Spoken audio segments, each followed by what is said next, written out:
Hello everyone, welcome to my channel study and motivation में। तो कैसे हैं आप सब? उम्मीद आप सब भी बहुत अच्छे होंगे। तो आज हम सॉल्व करने वाले हैं डीएलएड थर्ड सेमेस्टर का 2022 का पेपर। ओके, जो कि हमारा शैक्षिक मूल्यांकन और क्रियात्मक शोध और नवाचार का है।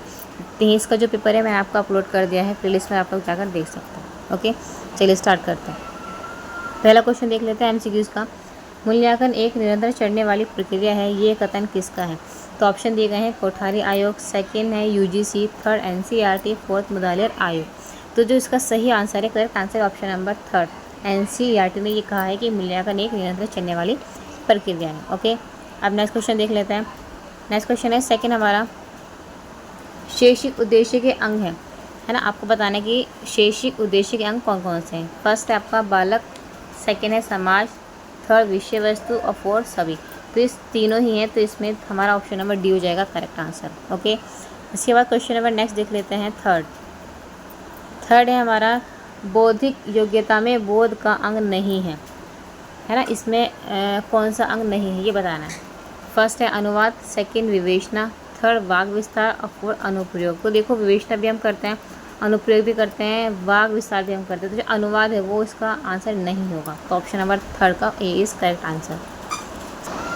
क्वेश्चन नंबर 4, रीता ने गणित में 50 अंक प्राप्त किए हैं और 50 अंक प्राप्त करना क्या है, आपको ये बताना है। फर्स्ट ऑप्शन है मापन है, सेकेंड है मूल्यांकन है, थर्ड परीक्षण है या फिर उपलब्धि है।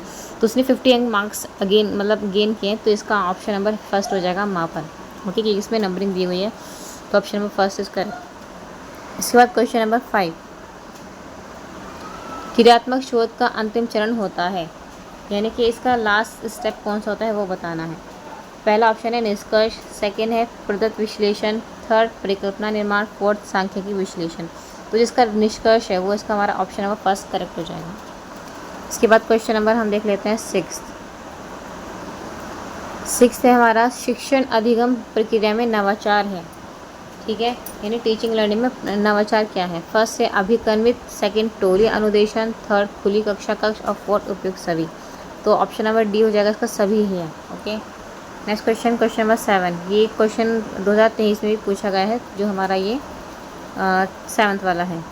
ओके, बचाव निदान का उच्चतम स्तर है, ये कथन किसका है? तो ये कथन हमारा टीपी रन का है। ओके, चलिए क्वेश्चन नंबर 8 देख लेते हैं। 8 है उत्तम परीक्षण की विशेषता नहीं है बताना है। ओके, फर्स्ट है वैधता, ये भी है हमारी, विश्वसनीयता ये भी है, वस्तुनिष्ठता ये भी है, कठोरता ये नहीं है। ओके, चलिए उसके बाद क्वेश्चन नंबर 9 देख लेते हैं। ब्लूप्रिंट है, ब्लूप्रिंट क्या है? प्रश्न पत्र की आधारशिला है, शिक्षण की आधारशिला है, विद्यालय की आधारशिला या फिर इनमें से कोई नहीं। तो इसका जो करेक्ट आंसर है फर्स्ट, ऑप्शन नंबर फर्स्ट, प्रश्न पत्र की आधारशिला है। इसके बाद क्वेश्चन नंबर 10 देख लेते हैं।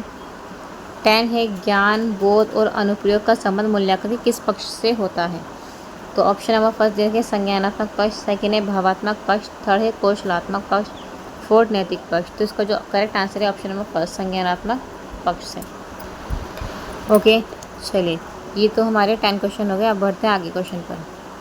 इसके बाद क्वेश्चन नंबर 11 देख लेते हैं। 11 क्वेश्चन ये रहा, ब्लूम टैक्सोनॉमी विकसित हुई थी, आपको ये बताना है। तो ऑप्शन नंबर फर्स्ट दे रखा है 1957 में हुई थी, 58 में हुई थी, 56 में हुई थी या फिर 55 में हुई थी। तो जिसका करेक्ट आंसर है ऑप्शन नंबर थर्ड है 1956। ओके, नेक्स्ट क्वेश्चन नंबर 12,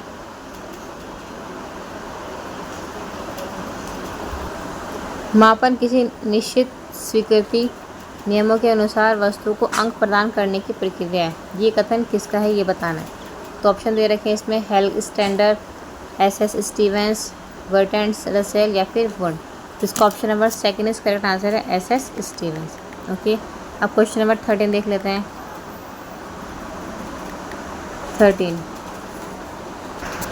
मूल्यांकन प्रक्रिया को सामान्यतः कितने भागों में बांटा जाता है? तो ऑप्शन दिए गए हैं 2, बी है 4, थर्ड है 5 और ऑप्शन नंबर फोर्थ है 6। तो जिसका करेक्ट आंसर है option number fourth is correct है, sorry option number second correct है 4, 4 भागों में बांटा जाता है। नेक्स्ट क्वेश्चन है क्वेश्चन नंबर 14, लास्ट क्वेश्चन आपके लिए दूंगी। शैक्षिक नवाचार से तात्पर्य है? तो ऑप्शन नंबर फर्स्ट है अधिगम प्रक्रिया में नवाचार, शिक्षण विधि में नवाचार या फिर दोनों या फिर इनमें से कोई नहीं। तो दोनों में ही इसके करेक्ट आंसर हो जाएंगे। तो option number third is correct, उपयुक्त दोनों।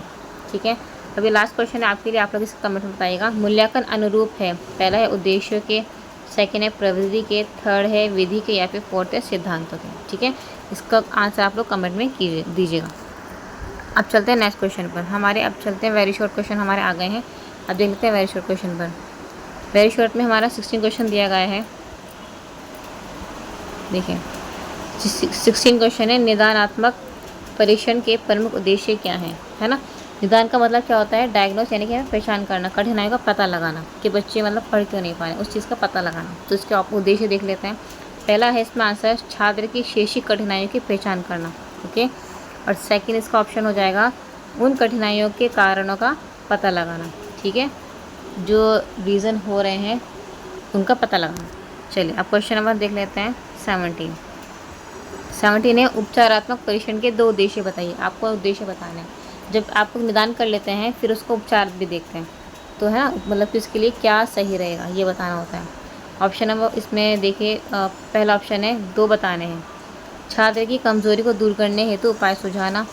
ठीक है, सेकेंड है सुधारात्मक शिक्षण प्रदान करना। चलिए उसके बाद क्वेश्चन नंबर 18 देख लेते हैं। 18 है हमारा क्रियात्मक शोध की 2 विशेषताएं बताइए। ठीक है, ये बताना है। तो इसका आंसर है हमारा ये रहा, एक सेकेंड, इसका आंसर है ये रहा। ये शिक्षकों द्वारा कक्षा की समस्याओं के समाधान हेतु किया जाता है। ओके, सेकेंड है ये स्थानीय और व्यवहारिक समस्याओं पर केंद्रित होता है। इसके बाद चलते हैं नेक्स्ट क्वेश्चन पर। परिकल्पना क्या है ये बताना है। परिकल्पना एक अस्थायी उत्तर या पूर्व अनुमान होता है जिसे शोध में सत्यापित किया जाता है। बस इतना ही आप लोग लिखना है, जो पूछा गया है बस आपको वही बताना है, क्योंकि 1 मार्क्स का ये क्वेश्चन है।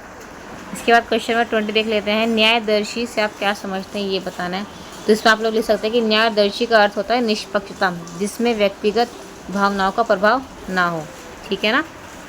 चलिए उसके बाद मतलब पार्शलिटीज़ को हम कह सकते हैं इस टाइप का, किसी के साथ भेदभाव नहीं करना, भावनाओं के साथ नहीं करना, बच्चों की जो कॉपी वगैरह चेक होती है वो ऐसे नहीं करना। उसके बाद क्वेश्चन नंबर 20 पूरे हो चुके हैं। अब हम देख लेते हैं 21st क्वेश्चन नंबर 21 देख लेते हैं। क्वेश्चन है मूल्यांकन की 2 विशेषताएं बताइए। ठीक है, मूल्यांकन की 2 विशेषताएं बताइए। तो मूल्यांकन हम एवोल्यूशन जब करते हैं उसको 2 क्वालिटी बतानी है। ये सतत और व्यापक प्रक्रिया होती है। ठीक है, सेकेंड है ये छात्र की प्रगति को गुणात्मक और मात्रात्मक रूप से मापता है। इसमें आप जितना ले सकते हैं। इसके बाद 22 है मापन के 2 प्रकार बताइए। मापन के प्रकार, तो मापन के 2 प्रकार दे रखे हैं इसमें, निरंतर मापन, असतत मापन। इसके बाद क्वेश्चन नंबर हम देख लेते हैं 23 क्वेश्चन है सतत मूल्यांकन के 2 महत्व लिखिए। तो इसका आंसर है, पहला आप लिख सकते हैं ये छात्र की संपूर्ण प्रगति को संकलन करता है। ओके, उसके बाद ये छात्र में आत्मविश्वास को बनाए रखने की रुचि बढ़ाता है। ओके, इसके बाद क्वेश्चन नंबर हम चलते हैं नेक्स्ट 24 का देखिए, शैक्षिक नवाचारों के उद्देश्य बताइए। आपको ये बताना है। पहला उद्देश्य बताना था, इसमें आप 2 भी ले सकते हैं, 3 भी ले सकते हैं। फर्स्ट है शिक्षण की गुणवत्ता में सुधार करना। सेकेंड है सीखने को अधिक रोचक और प्रभावशाली बनाना।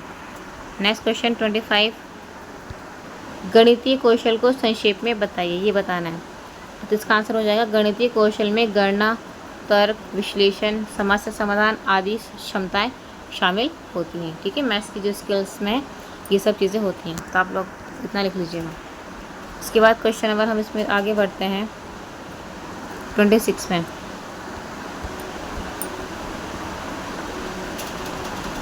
26 क्वेश्चन देख लेते हैं।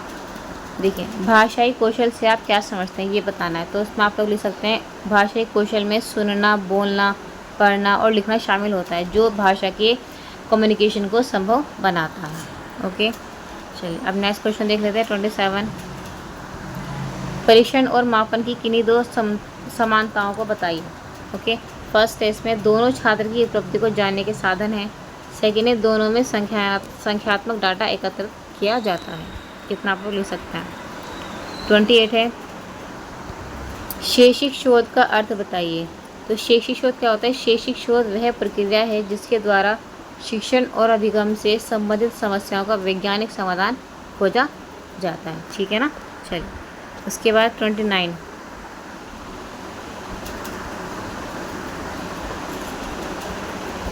लिखित परीक्षा की दो उपयोगिताएं लिखिए। ये क्वेश्चन आपका, लिखित परीक्षा की दो उपयोगिताएं लिखिए।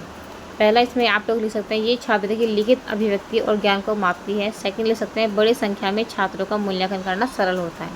ओके। उसके बाद 30, अब मौखिक के बारे में पूछ लिया गया है। मौखिक परीक्षा के 2 गुण लिखिए। मौखिक परीक्षा के गुण पूछे गए हैं, तो ये तुरंत प्रतिक्रिया देती है मौखिक में, है ना, ओरल जब हम कर जाते हैं बच्चों से।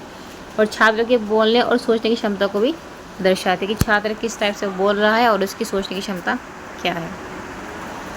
ओके, अब चलते हैं नेक्स्ट। ये हमारे पूरे, ये तो वेरी शॉर्ट सारे हो गए हैं। अब देख लेते हैं इसमें हम शॉर्ट क्वेश्चन पे। चलिए शॉर्ट क्वेश्चन पे नज़र मार लेते हैं एक बार, कौन कौन से शॉर्ट क्वेश्चन पूछे गए हैं। शॉर्ट क्वेश्चन जो हमारे 2 मार्क्स के हैं। ओके, ये तो 31 है इसमें, दक्षता आधारित मूल्यांकन से क्या है ये बताना है इसमें आपको। उसके बाद नेक्स्ट है 32, शिक्षण अधिगम के मूल्यांकन के अर्थ को स्पष्ट कीजिए। 33 शैक्षिक अनुसंधान के चरणों का उल्लेख कीजिए। 34 है निदानात्मक और उपलब्धि परीक्षण में क्या अंतर है ये बताना है। 35 उत्तम परीक्षण की कितनी कसौटियाँ होती है संक्षेप में समझाइए।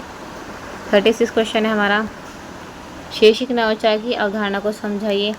ये शायद पीछे भी गया क्वेश्चन वेरी शॉर्ट में। 37 प्रक्षेपण की किन्हीं 2 विधियों के बारे में बताइए। 38 है हमारा, प्रश्नों का निर्माण करते समय किन बातों को ध्यान में रखना आवश्यक है ये बताना है। 39 है मूल्यांकन की आवश्यकता और महत्व बताइए। 40 है संज्ञानात्मक मूल्यांकन से आप क्या समझते हैं।